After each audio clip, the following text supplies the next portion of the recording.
Hello. Hello, all my spiritual warriors out there. I'm Chris Alicia. Thank you so much for joining me today. I wanted to do another blog to talk about what was going on in my world and to get the warriors out there outside of their heads and into their heart space. So one thing that I've noticed, especially for myself, is the biggest cause of depression is hopelessness. We feel we have no future, that somehow along the line we have lost ourselves. And I know this is very, very true for a lot of veterans, and I've seen it with police and firefighters as well. You give so much of yourself that you don't really know who you are anymore. In that space that we have now created by ignoring who and what we are, it's really easy for a victim mentality to take over. We start to feel that the world has been unfair to us, that things are being done to us, that we have no control in our world, that we're helpless, that we're hopeless. And that victim mentality is a drug. It is so easy to sit back and look at all the ways the world has screwed you over. You think of the people who have hurt you, the jobs that you didn't get, the times that you have been punished. You look at the world as if it's happening to you and you're not really a part of it. You're more just along for the ride, and the ride sucks and it's painful and you want out. I have seen this. I have felt this. I know this journey intimately. So what I want to do today is just reframe that a little bit. So what if, now go with me on this, what if you had 100% control of your life? What if everything that has happened in your life, you not only knew was going to happen, but you signed up for it? What if you chose and created every aspect of your life for a specific reason? And if you believed that you had control over your life, would that change the way you look at events that have happened? Would that change the way you look at that person who went out of their way to hurt you? Would it change the way you looked at the loss of somebody that you loved? Now, I fully believe that we have 100% control over our lives, that we choose the lives that we are going to live when we come to this plane. And let me show you my work on this. So many, many studies have been done on reincarnation. The idea that we come back life after life in order to grow our souls, in order to learn very specific things. Now, some religions talk about that as in karma. If you do bad things will happen to you. I actually really don't like the idea of karma because it seems too black and white. There's another school of thought, and this is one that I really latched onto by reading the book Journey of the Souls by Michael Newton. And he talked about what happens not in our past lives, but in between our lives. What happens when we die? What do we do? Where do we go? What is our life like? And what he discovered, and what I've discovered through my own meditations as well, is that this life, this painful, wonderfully physical existence is maybe, I was going to say 10% of our existence, but I'm getting that wonderful tingly feeling that tells me I'm very, very wrong. It is a fraction of our existence. We are physical for a fraction of time, for a blink of an eye. All the rest of the time we spend in this in-between live space. So what is it that we do there? Well, by reading Michael Newton's book and doing in-between life regressions, which is where I meditate and go into that space, I found that we spend our time prior to coming into a life, planning, practicing,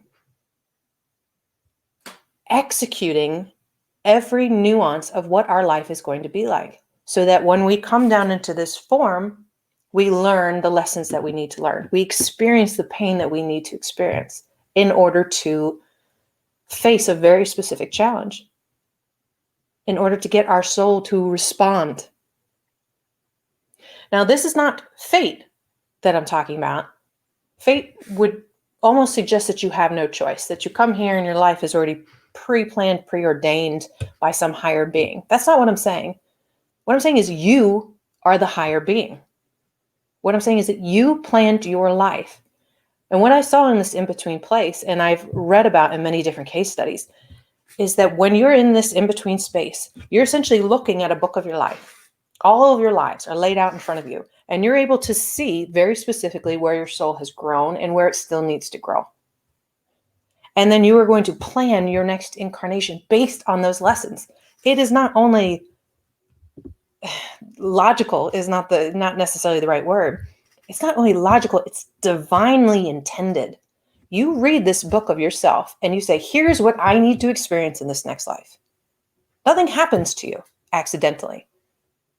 You are not a victim. You are the mastermind of everything you've experienced in this life. Now, if I tell you that and you believe it, does it change the way you look at the things that have happened to you? For example, I went into my in-between lives to understand why certain things had happened to me. Now, if you watch some of the YouTube videos I've done in the past, I talked about the career that I lost in the military, how I was being sexually harassed, and I fought back by filing a complaint, and the leaders joined up against me and made my life absolutely miserable to the point where I resigned. I resigned a 15-year career. That experience really challenged my ability to see the bigger picture, to understand why things happen to me. And if you think for 1 second that I didn't feel like a victim, you would be dead ass wrong. But I didn't want to feel like a victim. I didn't want to give into that hopeless lack of control that I had fallen to in my youth when I struggled with depression on and off.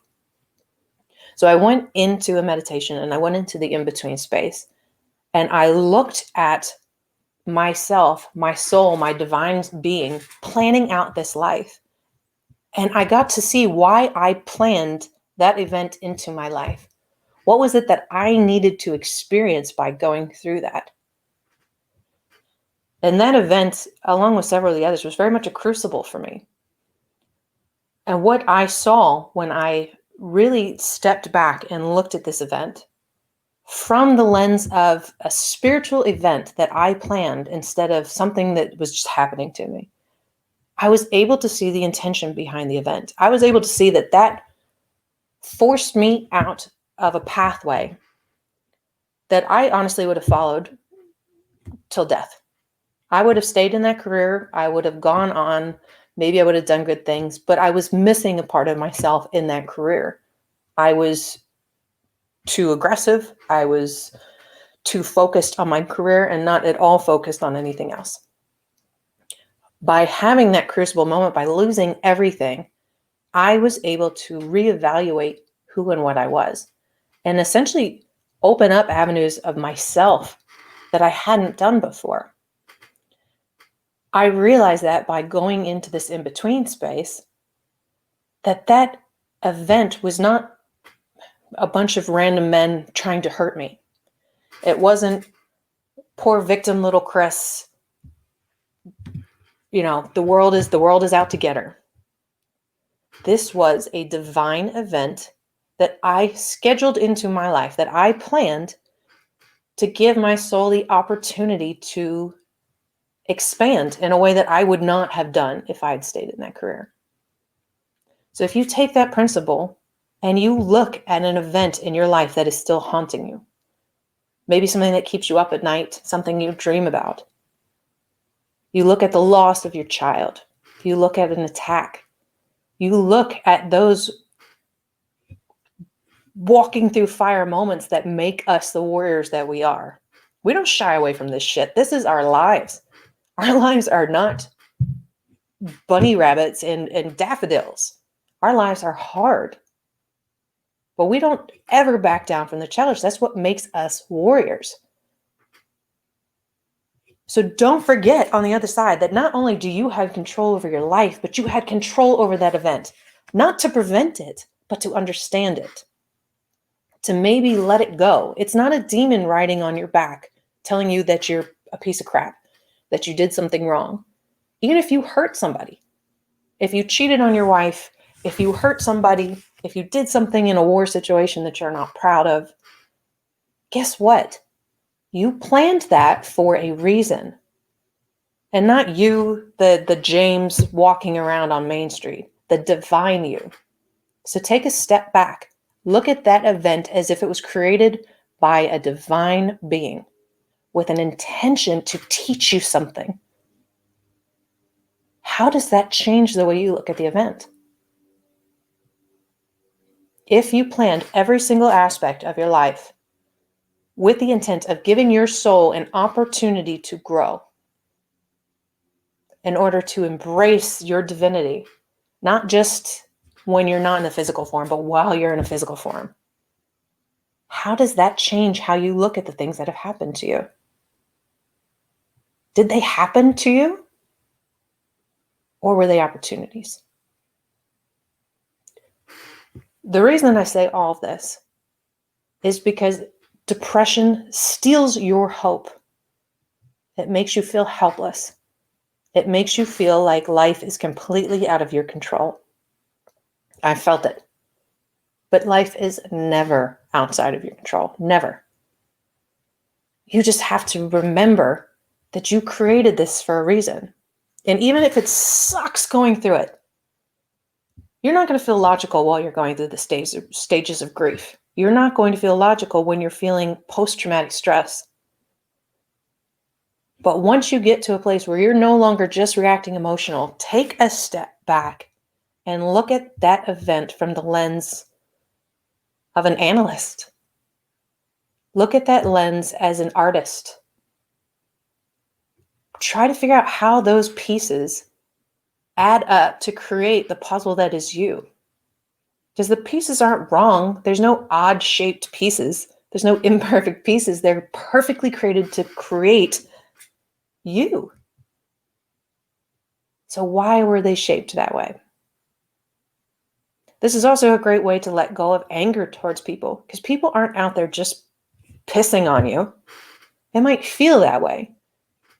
But if you, again, take a step back and look at life as it's your creation, then that person has a divine mission to act out that situation for your soul. So not only are they not just bastards out there to hurt you, their divine purpose is helping you. It's feeding you. It's helping you create that puzzle that is you. So you are never, ever out of the driver's seat. You are never a victim. You are a divine being. And if you're interested in learning more about the life between lives, about what it is that you do in that time, you can check out some of the videos that I've already made on it on YouTube. You can check out ascendedwarrior.com and look at some of the information that's offered there. Now, this is a subject that I'm going to be researching because I'd like to publish more books on this. If you knew that everything in your life was planned by you, and I could take you on a meditation and show you why an event happened, why you planned the event, why you picked this body, why you picked your parents, how would that change your life? How much more control would you feel? I'm saying all of that's true. I've felt the truth of it. I've done the meditations. I've felt the effects of taking back control in my life. And I want everybody else to be able to feel that control as well. So thank you guys so much for joining me. I am Chris Alicia from Ascended Warrior. Please reach out to me. Check me out on Facebook, Instagram, Twitter, or all the other crazy ones. Keep posted for the live blogs as they come out. And if you're watching this on YouTube, please like the video. If you're on Facebook, please like the page. Until next time, to all my spiritual warriors, thank you so much for joining me, and thank you for your service.